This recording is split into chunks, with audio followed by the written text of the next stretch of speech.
In this video, we're going to see what exactly are outliers, and also we're going to see how to handle these outliers. So let's go. So this is going to be the data that we'll be using today that have ages of 7 people completely. So here we need to know what is quartile 1, quartile 2 and quartile 3. So quartile 2 is the median of the data here. So median of the data in the sense is going to be 24. The median over here in this data is going to be 24. You can see 3 this side, 3 that side. So the median is going to be 24 over here. And these 3 are on the top of this 24.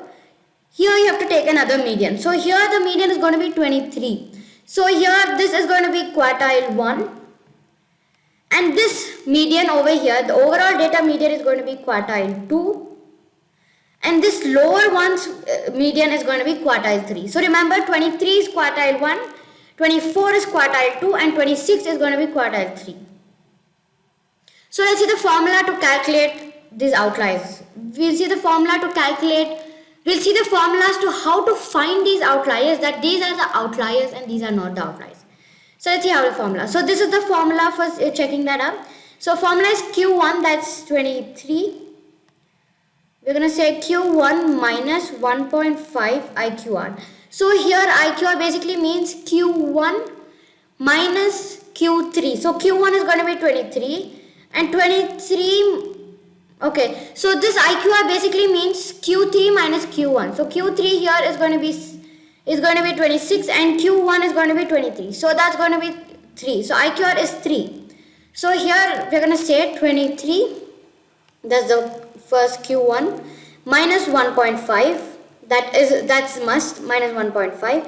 And we're going to multiply this up. We're going to multiply it with the IQR. As I told you guys, IQR is 3. And we're going to do the same but with a different sign. Let me just, yeah, with a different sign. So here it's going to be 23 plus 1.5 into 3 itself, into 3. So first what we have to do, okay. So first what we have to do is we have to multiply this 1.5 into 3. So this equation we're going to do first, this much. And after that we're going to do that. We're going to subtract it by 23. So 1.5 into 3 means it's going to be 4.5. So here is going to be 23 minus 1.5 minus 1. So yeah. So here 1.5 into 3 means 3.5. So here 23 minus 3.5. So that's, yeah. So over here 23, we're going to multiply this 1.5 with 3. So 1.5 into 3 is going to be 4.5. So now this 4.5, we're going to subtract it by 23. So 23 minus 4.5. So 23 minus 4.5 is going to be 18.5. So minus 5 is going to be 18.5. So this one, let's just take it as 18.5 here. So I'll just explain you guys why are we taking this formula and everything. So 23 plus 1.5 into 3. 1.5 into 3, 4.5. So 23 plus 4.5 is, so this 23 plus 4.5 is going to be, so this 23 plus 4.5 is going to be, so this 23 plus 4.5 is going to be 27.5. So over here it's going to be 27.5. So now basically what we're going to see is we're going to see something is lesser than this 18.5, that is the outlier, and something is greater, so the data over here is greater than 18 is, so the data over here in this ages, let me just show you guys the data.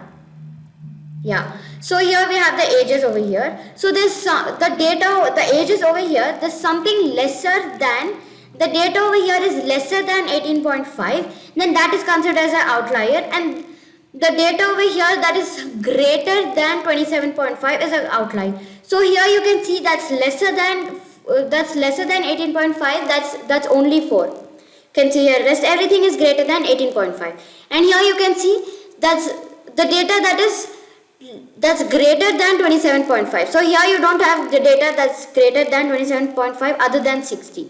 So these two are considered as outliers. So let's see now, let's see how do we find out these outliers using Python code. So I'm in my Jupyter file over here that I've created. And let's begin with the code now. And first of all, we have to import pandas for reading the file. So I'm going to say import pandas as PD. So this is the import needed, and after this we have to read the file. So I'm going to say PD, let me just say df is equal to pd dot read underscore. Here we're going to read the Excel file. So I'm going to say Excel. Let me just say R. And now I'm going to go to my file directly and copy the directory where I've saved it. And let me just paste it over here. Yeah, and I'm going to say slash outliers because I've saved it as outliers. And I'm going to say dot XL. I'm going to say dot XLSX. So XLSX is actually for. So when you want to read some Excel file, you're going to use this up. And let me just show you guys the df. So this is the data that I showed you guys. And now we have to say what is quintile over here. So I'm going to say Q1 is equal to Q1, that says quintile. Q1 is equal to PD dot quintile. So I'm going to say PD dot quintile, and you have to put how much have you divided the data. And here in this first quintile, you're going to put how much you have divided data of the test data set. So I have divided into 25% and 75%. The 25% is going to be for test, and rest 75% is going to be for a train. So I'm going to say 0.25. So that's, I can't just say that this is percentage, that's why. And then we're going to say Q3. Q3, that's the other side of the median. I'm going to say PD dot quintile of 0.75. Here you have to put the data set of train. Pandas has no attribute called as quintile. Okay, I'm sorry, here you're going to give data df that says data frame. That's fine. And after this, what you're going to do is you have to say this Q1 minus Q3 is that. So now after this, you have to say that Q3 minus Q1 is going to be IQR. So I'm going to say IQR is equal to Q1 minus Q3. And now let's print out this IQR. So it's going to be, okay, there's something, okay, yeah, you have to do, that's Q3 minus Q1, I have put Q1 minus Q3, sorry, Q3 minus Q1, you have to run this, yeah. So yeah, you can see 2.5 is going to be our IQR.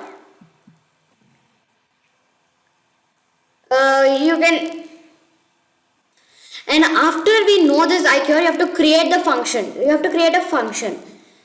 So after this, you have to write a function. So let me just create the function. I'm naming this function as outlier treatment. So I'm going to say outlier underscore treatment. And here I'm putting as a feature, in the parentheses, I'm going to put data frame because we need this data. So I'm going to say data frame. And inside this, we're again going to define this up. So I'm going to say Q1 is equal to, we're just going to copy up this one, the same thing. Okay, let me just paste it. What I'm going to do is I'm going to copy this up. And I'm going to paste this up over here. Yeah. And after this, we have to define IQR again. So I'm going to say IQR is equal to Q3 minus Q1. Yeah. So after this, what you have to do is you're going to put a function. You're going to say that if this is not equal to this, then this is, let me just show you guys. So I'm going to name this variable as, I'm going to name this as df underscore rem underscore out. I'm going to say, I'm just going to copy one line. I'm going to copy it up and then explain you guys what is that line. So this is the line that I'm going to copy up. These are the two lines that I'm going to copy. And let me just paste it up.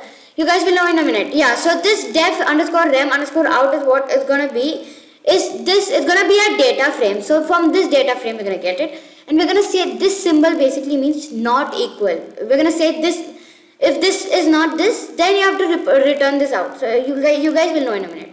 So this one is not, that says not. Data frame, the data over here, if any data point over here is going to be great, it's going to be lesser than, if any data point over here is going to be lesser than this q1 minus 1.5 into IQR, and also if, or this straight line that says, or data frame is going to be greater than q3 plus 1.5 into IQR dot any axis is equal to 1. Any axis is equal to 1 means we're going to check it in the columns. Axis is equal to 1 means columns. So let's run this up, and let me just print out. We're going to say out underscore, we're going to call this function treatment of d. So yeah, now I've called this function. As you guys can see over here, this df, you can see now you don't have 4 or 60. That's because here I have put, here is the logic that says this is not, then you can normally just print out the data. If this is there, then if either this logic is going to satisfy or this logic is going to satisfy, then you're going to in place this up. You're going to say in axis, you're going to check if it's there, then you're going to remove that up. So yeah, that's why we have removed this to these these two outliers. So yeah, now we know what exactly is an outlier, and also we know how to handle this outlier. That's great.